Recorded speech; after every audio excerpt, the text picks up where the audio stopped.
Hi guys, dahil trending ang pistachio stuff, abay ako'y bumili din. Syempre, para ma-try ko at matikman.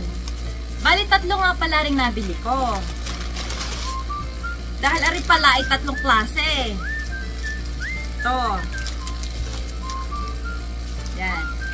Pistachio brownie bar. Yan. Tsaka pistachio chocolate croissant. At pistachio chocolate eclair. Bale, ari nabili ko sa 7-Eleven. Dahil sabi nila sa 7-Eleven lang daw ito available. Itong pistachio chocolate eclair, ang presyo nila ay 69 pesos. Aring pistachio chocolate croissant ay 89. At aring pistachio brownie bar naman ay 99. Bale, ang pinakamahal din ay aring brownies, dahil rin 99. Try ko itong i-microwave guys, kahit saglitan, kahit 30 seconds lang, dahil napalagay kanina sa ref pagkabili ko. Pero sabi din eh, best eaten cold. Pero try ko din kasi matigas eh. Buksan na natin guys para makita nyo din yung itsura niya. Pistachio chocolate eclair.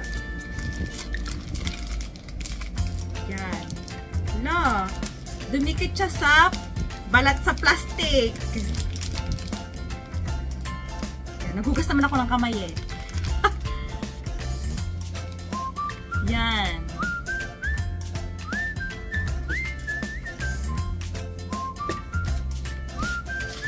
Tapos, aring brownies naman.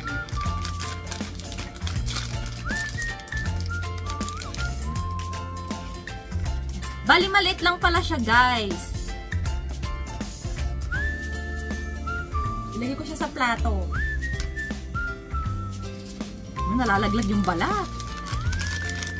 At aring pistachio chocolate croissant.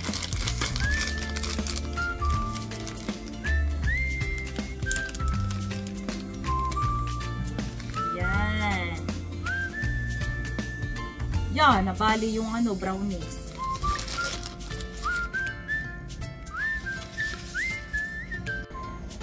Yan guys, bali isa-set ko siya sa microwave ng 30 seconds.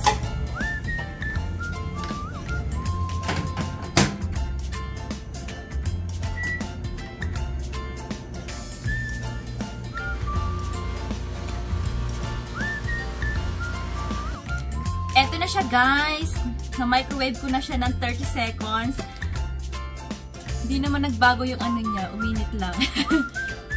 So, excited na akong matikman to. Una kong kakainin ay aring croissant.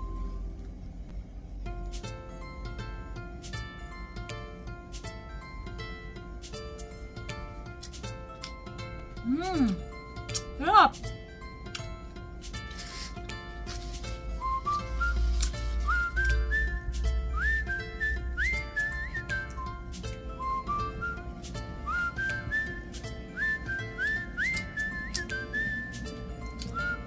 Ang dami niya palang feeling sa gitna.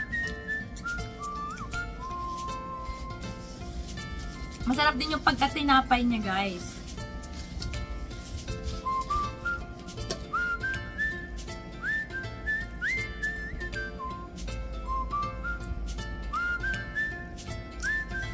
Yummy!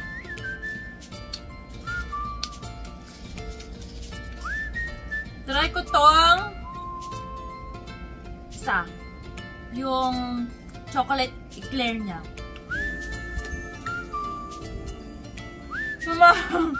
Yung feeling niya sa gitna.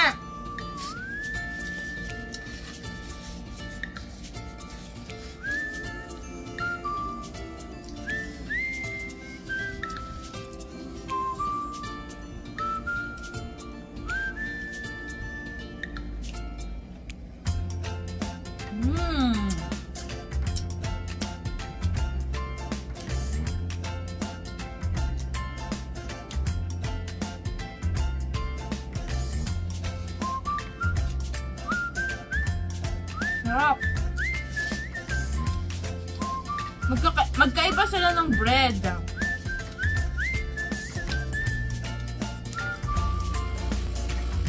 ko tong brownies. Yummy.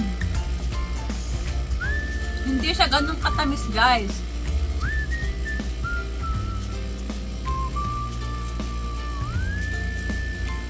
Ang sarap din ng brownies nila.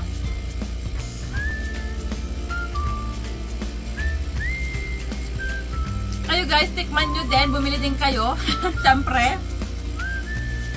Tingnan nyo sa mga store ng 7-Eleven kung saan available dyan sa inyo. Ay siya nga pala guys, nakalimutan kong sabihin sa inyo na bali sa 3 are ang aking pinaka nagustuhan ay aring pistachio croissant. Dahil hindi siya ganong katamis, yung bread niya masarap, tas malaki pa, tapos yung filling niya madami. Okay din naman tong pistachio eclair, kaya lang hindi ko masyadong nagustuhan, masyadong madami yung chocolate niya sa ibabaw, medyo natamisan ako. Tapos yung bread hindi ko masyadong bet, pero masarap din naman.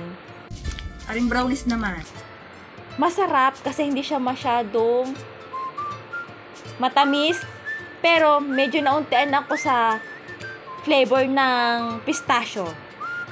Ayun lang guys. Yan, 3 klase niya. Bye guys, hindi ko na kasi ito mauubos. Tinikman ko lang. Bye!